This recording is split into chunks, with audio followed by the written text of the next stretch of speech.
Buenos días, capital humano.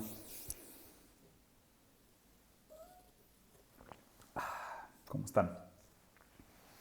Espero que todo bien. Acá hace bastante frío, lo cual es todavía mejor para el café. Hoy estoy tomando un café local que se llama Tetecolo, que es de unos amigos que son unos genios, unos cracks. Les mando un saludo y la verdad es que soy súper fan de su cafecito. Estoy aprendiendo mucho de ti, Diego. Lo siento mucho, me disculpo.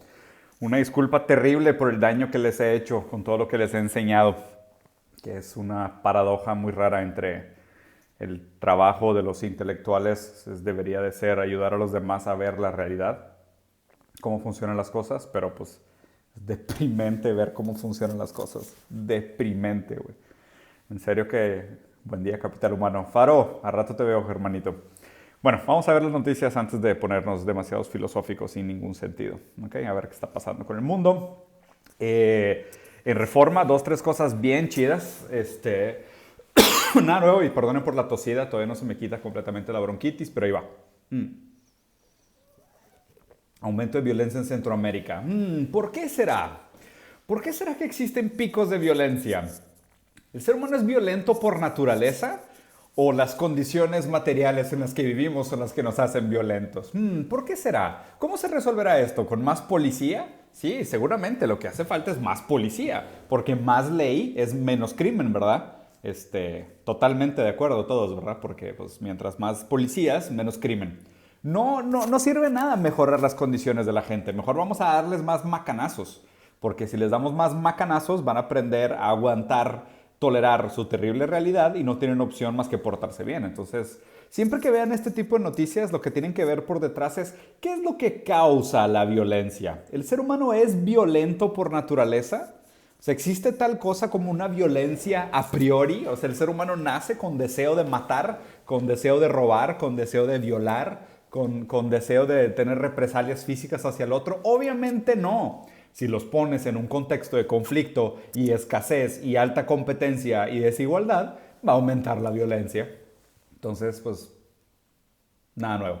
Biden se puede ahorrar una lana si deja de construir el muro de Trump, lo cual es buena noticia. El presidente de Francia da positivo en COVID, igual que yo. Putin dice que realmente no necesita matar a su contrincante, que su contrincante es literal, es un don nadie, lo cual sinceramente ya investigué y sí estoy de acuerdo que es un don nadie. Biden la siguiente semana se va a vacunar contra el COVID, pero la noticia que quiero revisar es otra. En México, ayer, y de hecho, o sea, voy a hacer el statement, no soy a favor de AMLO, o sea, para nada soy AMLover, me parece que la gran mayoría de sus prácticas son neoliberales, o sea, que él llegó como populista a izquierda y acabó siendo más neoliberal que los otros partidos que supuestamente son neoliberales, pero sí hizo algo que me gustó, subió el salario mínimo. Hizo un buen incremento, de hecho, en el salario mínimo, y salieron a criticarlo diciendo que el incremento del salario mínimo daña la economía. Ok. La gente que dice que el aumento del salario mínimo daña la economía, ¿por qué lo está diciendo? Porque dice que quita la competitividad de las empresas de manufactura de México, ¿no? O sea, México como un país no desarrollado o en vías de desarrollo, como lo quieras llamar, hace mucha maquila. Entonces la mano de obra barata hace que nuestros productos sean competitivos. Pero pues obviamente si te fijas realmente por qué hay un problema de distribución de riqueza en países de tercer mundo. Porque las empresas que negocian las ventas a otros países usan la mano de obra barata pero cobran un margen alto. Entonces lo que pasa es que desapropian a la gente de su fuerza laboral, de su tiempo de trabajo, de su capacidad productiva y se quedan con un margen porque ellos tienen el network internacional de poder hacer ventas hacia Estados Unidos, hacia lo que sea. Entonces es bueno que suba la mano de obra, el salario mínimo en México, porque eso directamente afecta en una mejora en las condiciones materiales de la gente. Si tú trabajas las mismas 8 horas al día, pero ahora ganas más, pues puedes vivir un poquito mejor, ¿no? Entonces eso es el tipo de cosas que tenemos que buscar, esas pequeñas victorias. O sea, yo siempre les he dicho que, o sea, soy marxista y la verdad es que la gente no entiende qué significa y lo digo en el sentido del materialismo histórico y materialismo dialéctico, que es difícil de entender a menos de que hayas leído bastante. Pero no soy revolucionario, o sea, yo no creo en estas grandes revoluciones de, no hagamos nada hasta que no podamos desapropiar a los medios de producción y llegar a un proletariado, a una utopía guiada por el proletariado. Como yo no creo en esas cosas, yo creo que tenemos que ganar pequeñas batallas y ganar pequeñas victorias donde se pueda. Aumentar el salario mínimo es una pequeña batalla que tenemos que ganar. O sea, mejorar las condiciones materiales de la gente son batallas que tenemos que ganar. Y cualquier pequeña victoria que nos den, tómenla. Tómenla. O sea, el consejo que le di al chavo hoy en la mañana que dijo que iba a ir a una entrevista de trabajo y le dije, suerte, miente todo lo que tengas que mentir para conseguir el trabajo. Ese es mi mismo consejo. Hagan lo que tengan que hacer para tener las pequeñas victorias que tenemos que lograr. La verdad es que la ventana de Overton y el espectro político se ha movido demasiado a la derecha, a este conservadorismo, que realmente los conservadores lo único que quieren conservar es el poder. Vivimos en el peor tipo de socialismo, que es el socialismo para unos pocos, que son los ricos, que ellos se benefician de los fondos del gobierno, y una austeridad constante para todos los demás, ¿no? Y eso es lo que ha acelerado el crecimiento de la brecha de poder adquisitivo y bienestar. Entonces, cualquier victoria que podamos tener, agárrenla. O sea, no importa que sea pequeña, estas victorias hay que celebrarlas. Sí, qué bueno, apláudanle, luego voten en contra de él, no pasa nada. Apláudanle que subió el salario mínimo y en la siguiente elección no voten por él. O sea, no hay ningún problema en tener ese tipo de cosas. Acuérdense, dentro del modelo capitalista hay dos tipos de personas, los hipócritas y los pendejos. Y yo felizmente soy un hipócrita. Qué raro número, qué divertido número. Caen a pobreza 7.8 millones de personas en Estados Unidos por la pandemia. 7.8 millones de nuevos pobres en Estados Unidos. ¿Que no el capitalismo era el modelo que más había sacado gente de la pobreza en la historia de la humanidad? Creo que habían sido 485 millones de personas que salieron del índice de pobreza gracias al gran capitalismo. Digo, no le digan a nadie, pero de esos 480, 400 millones fueron en China, por el Partido Comunista, que usó el capitalismo con valores autoritarios, que acuérdense, el capitalismo es libre mercado, ¿no? O sea, hacer capitalismo con valores autoritarios es un tipo de pseudofascismo, porque realmente estás usando el mercado para cumplir fines y objetivos del Estado. Entonces, de esos 480 millones de personas que supuestamente el capitalismo sacó de la pobreza, 400 fueron de China. Entonces, realmente no cuentan como capitalismo, cuenta como comunismo imperialista, casi creo. O sea, un modelo muy, muy autoritario que no tiene nada de libre mercado. Los otros 85 millones que sí están regados por el mundo, perdimos un 10% solo en Estados Unidos y solo en la pandemia. De hecho, creo que esos 85 millones de personas que sacó el capitalismo de la pobreza en los últimos 100 años volvieron a caer a la pobreza en las últimas dos crisis. Digo, son análisis fáciles de hacer, pero pues como a todos los economistas les pagan por proteger el capitalismo, nadie los va a hacer. Entonces háganlos ustedes solos. En RT, la verdad es que, híjole, esta foto me encantó. Biden cuando tenía pelo. Vean el mullet de Biden. Está increíble su mullet, güey. De hecho, se ve como otra persona totalmente distinta con un mullet, güey. O sea, esto es algo fantástico. O sea, me parece realmente extraordinario. Fuera eso, la verdad es que RT está súper amarillista hoy. O sea, tiene puras cosas de, están boicoteando a Rusia en las dos siguientes Olimpiadas, siendo que es claramente y altamente sabido que Rusia usan doping y testosterona y otros tipos de anabólicos en las Olimpiadas. No que los otros países no lo hagan, ¿verdad? Porque pues, el deporte está lleno de estas trampitas. Pero Rusia especialmente es un país que lo hacía bastante y está baneado. Entonces dicen, malditos que no quieren a los rusos. Y luego supuestamente la orden de Biden es que tiene que estar más unificado para tener una posición más fuerte, antirrusa, obviamente, que ellos lo leen como hostilidad. Pero hay una platiquita interesante, que es esta. O sea, justo ahorita está un tema complicado de Facebook, ¿no? O sea, primero está el tema de que el gobierno de Estados Unidos, con la ley antimonopolio, está pidiendo un breakup de Instagram y Facebook, ¿no? Que es una cosa que vale la pena el análisis. He estado leyendo un par de artículos sobre el tema y lo más interesante es que encontraron una manera de que se beneficiaran los inversionistas de esta ruptura de Instagram y Facebook, ¿no? Porque va a obligar a que Facebook sea más eficiente con el tema de monetización, lo cual de hecho puede ser una buena noticia. O sea, en general puede ser una buena noticia para las redes sociales. ¿Por qué? Por esto. Porque a fin de cuentas Facebook sigue siendo hoy por hoy una herramienta de desestabilización democrática. O sea, acuérdense que justo lo que decía los especialistas en cibernética, el sistema es lo que el sistema hace. Y si Facebook se usa para manipular elecciones, entonces Facebook es una máquina de manipular elecciones. Todo lo demás es pues, relleno, ¿no? O sea, todo lo demás es secundario al hecho de que pues, Facebook funciona para desestabilizar democracias. Otra cosa interesante, la verdad es que aquí hay un análisis muy chido, este artículo está muy padre, la verdad es que el New York Times se puso las pilas y están analizando la situación de Estados Unidos en diferentes gráficas, ¿no? Y las quería revisar con ustedes porque me pareció chistosito el análisis.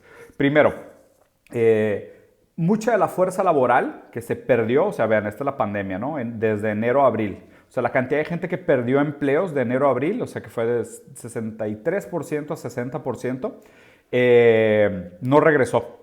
O sea, más de la mitad de las personas que perdieron su empleo durante la pandemia no regresaron. Bueno, un poquito menos de la mitad, de hecho. No sé exactamente cómo está el tema, pero menos de la mitad. Y los números de desempleo en Estados Unidos fueron fuertes, ¿eh? O sea, creo que llegaron a 23 millones de desempleados. Entonces estamos hablando que la mitad de 23, o sea, unos 11 millones de personas no regresaron a la fuerza laboral de Estados Unidos. Y esto pues obviamente es muy grave, ¿no? Porque pues pone mucha gente en inseguridad. Esto también se refleja el crecimiento de gig economy, que es una gran cantidad de gente no regresó a los trabajos de estabilidad o a los trabajos de largas horas. Entonces, pues eso, oye, pues agarro aquí una chambita, un freelance, algo abierto, algo en casa, lo que pueda, porque pues estoy haciendo home office, tengo que cuidar a mis hijos, no tengo nadie que se quede con ellos. Entonces, pues la estabilidad laboral, más bien, la inseguridad laboral creció bastante en el sentido de que la gente ya no agarró trabajos de largo plazo.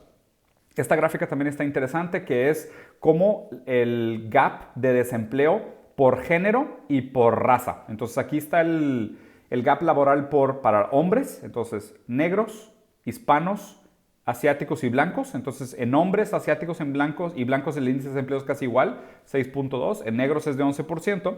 Y este es el de mujeres. El de mujeres, se fijan, es 5.6, 7.3, 8.4 y 9.4. Lo cual son números bastante interesantes. De hecho, qué raro, vean que el único número que es mayor el desempleo en hombres que en mujeres es en negros en Estados Unidos. Digo, Estados Unidos tiene un problema profundo de racismo, pero profundamente arraigado de racismo.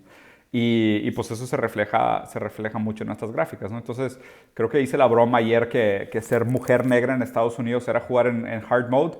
Creo que ser hombre negro en Estados Unidos es jugar en hard mode. Bueno, en legendary, hard y legendary. Y si eres discapacitado es inferno, es que es súper, súper difícil. Imagínate ser un hombre negro discapacitado en Estados Unidos. O sea, literal deberían de legalizar la eutanasia, güey. O sea, no le puedes dar una vida digna. O sea, no le puedes prometer una vida digna en esta economía. Bueno. Uy, otra super noticia. Más familias no llegan a sus fines básicos. O sea, familias que tienen inseguridades, o sea, eso se refiere a que no tienen suficiente dinero ahorrado para sobrevivir a una emergencia. Y creo que el valor, si no me equivoco, eran $400. O sea, 9.1% más familias no tienen $400 ahorrados para sobrevivir a una emergencia. Y lo que se me hace súper raro, ¿no? 12.7% tienen escasez de comida. 12.7% de las familias de Estados Unidos, o sea, esto multiplíquenlo por 4, porque son familias, ¿ok? Entonces no son individuos, son average households, que son 4 personas. 12.7% de las familias de Estados Unidos no tienen seguridad de alimentos. Yo pensé que el tema de la hambruna era del socialismo. Habré leído mal. Yo pensé que la gente pasaba hambre en el socialismo, no en el capitalismo. Algo estoy leyendo mal, no sé. Si alguien me puede ayudar, les agradecería. Porque, o sea, esas fotos de las filas en Dallas, de la gente agarrando tickets para comer y ese tipo de cosas, pues yo pensé que Estados Unidos era capitalista, no socialista. ¿Por qué hay tantas filas para agarrar comida? Se me hace raro. No sé, estoy un poco confundido. Pero la buena noticia es que el valor de las rentas ha subido. Obvio, ¿no? Porque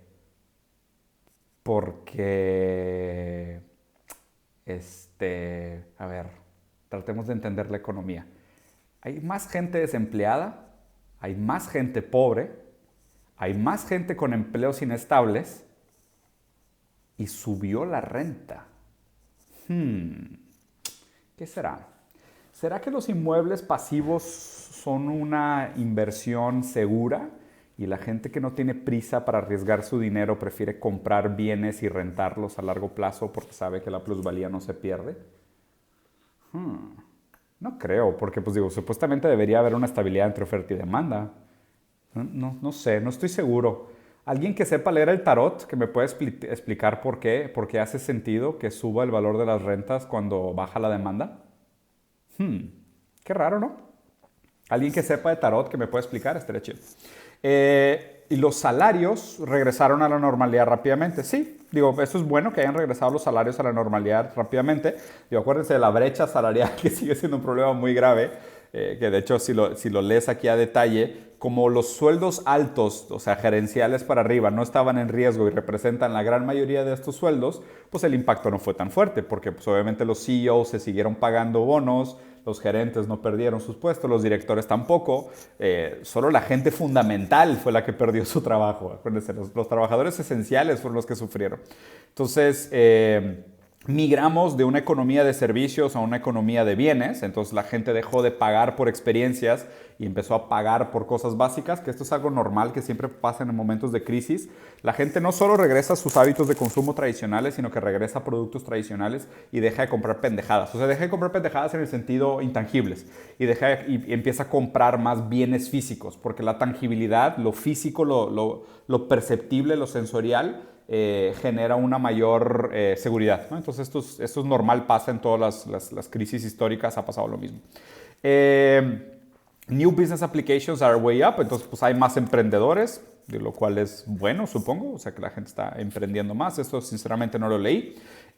A resilient but increasingly unequal economic. Una economía buena, resiliente y cada vez más desigual. Bien. Eso es lo que queremos, una economía resiliente y cada vez más desigual. Eso es bueno, ¿no? O sea, supongo que es bueno porque, pues, a fin de cuentas, el objetivo de la humanidad es generar dinero. O sea, el fin último del ser humano es generar dinero. Y, de hecho, Wall Street Journal lo resume perfecto.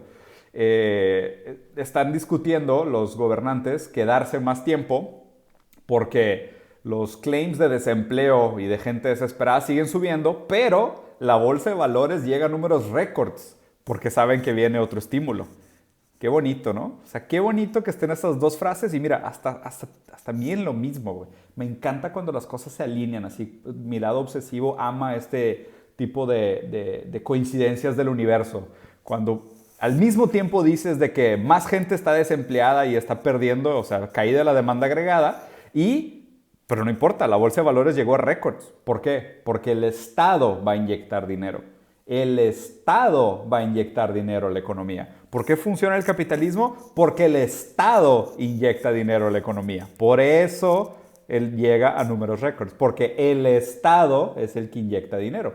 O sea, y aquí lo voy a voltear para terminar. Ay, qué bonito, ¿no? Qué bonito cómo funcionan las cosas. Parece increíble. De hecho, lo más precioso de todo esto, o sea, poco a poco he perdido el interés en los libertarios porque ya leí suficientes artículos que los desvalidan y creo que están desvalidados como desde los 70s. Se volvieron a poner de moda por un tema completamente de ignorancia, porque la gente no lee. Pero a grandes rasgos, la gran mayoría de los libertarios están desvalidados. O sea, lo que quedan son los minarquistas, que es la gente que dice, pues sí, o sea, tiene que haber un poco de Estado para que exista un mercado. Si no hay Estado, no hay mercado. O sea, los que son anarquistas completos, hay algunos inteligentes, intelectuales, que son muy utópicos, que son muy soñadores, que tienen un nombre de paja de la naturaleza humana también, pero son sumamente utópicas y desconectados de la realidad, ¿no? Por otro lado, los que son minarquistas, o sea, minarquistas es un mini estado o una mini monarquía. Los que son minarquistas son los que acaban diciendo que no, pues que necesitas primero un estado que dé validez a la propiedad, porque pues, o sea, para que exista un mercado, pues tiene que haber propiedad, que es el primer derecho, ¿no? El derecho más importante es el derecho a la propiedad. Pero pues para que exista ese derecho a la propiedad tiene que haber un estado que se lo atribuya. O sea, alguien tiene que decirte si eres legalmente dueño de esta tierra o eres legalmente dueño de esta idea o eres legalmente dueño de tal cosa. O sea, mínimo tiene que haber un estado que que haga cumplir los contratos para que pueda existir comercio y que haga valer las garantías de la propiedad, ¿no? Entonces, eso es lo que piden los minarquistas. El problema es que a medida que vas presionando a los minarquistas, te das cuenta que cada vez necesitan más Estado. O sea, ¿cómo funcionan las cosas? ¿Quién construye las calles? No, pues es que pues, si fuera realmente un libre mercado, alguien construiría la calle y te cobraría por usarla. Entonces, ahí es que empiezan un chorro de sueños utópicos de el sistema de cortes también podría ser organizado por la sociedad y tú tienes mi corte, pero yo tengo mi corte, pero Coca-Cola tiene su corte y Visa tiene su propia corte. Entonces decidimos cuál es la mejor oferta de valor para ver si juzgamos en el tribunal de Coca-Cola o en el tribunal de Visa o en el tribunal de Casa de Diego y vemos cuál es el que tiene la mejor opción en el mercado, ¿no? Son muy buenas ideas, excelentes, increíbles, que funcionan muy bien. O sea, un poquito más difícil de creer que películas como Matrix y así, pero buenas ideas, o sea, invariablemente buenas ideas, muy buenas para un tema de discusión cuando no tienes absolutamente nada que hacer. Por otro lado, lo interesante de esto es que vemos que realmente para que siga funcionando el mercado, cada vez más el Estado tiene que endeudarse, el Estado tiene que inyectar capital, porque si se fijan, aumenta el precio de los bienes, aumenta el precio de la renta y cae el salario mínimo, cae el desempleo, cada vez menos gente tiene poder adquisitivo.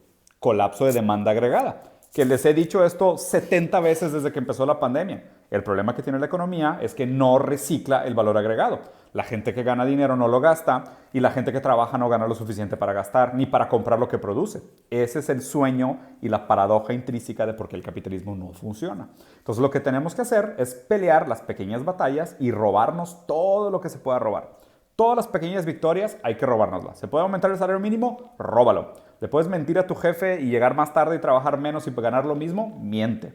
¿Vas a poder conseguir un trabajo si mientes sobre tu currículum? Miéntele, cabrón, que te valga madre. Entonces, lo que tenemos que hacer por lo pronto es hacer esas pequeñas victorias de lo que se puede hacer para ir mejorando y mover de regreso la ventana de Overton a una mayor búsqueda de la igualdad. Porque piensa en otra cosa. El hecho de que estemos migrando de regreso a una economía de bienes y no a una economía de servicios también habla de un problema ecológico. Porque si la economía regresa a un tema de bienes, pues de nuevo tenemos un impacto ambiental mayor, porque necesitamos más materia prima para producir. Si alguien que entiende de tarot que me explique mejor, porque seguramente no sé lo que estoy hablando. Tengo un día bastante ocupado, entonces los voy a dejar por aquí. Adiós. Bonito jueves. Jueves, supongo. Bye.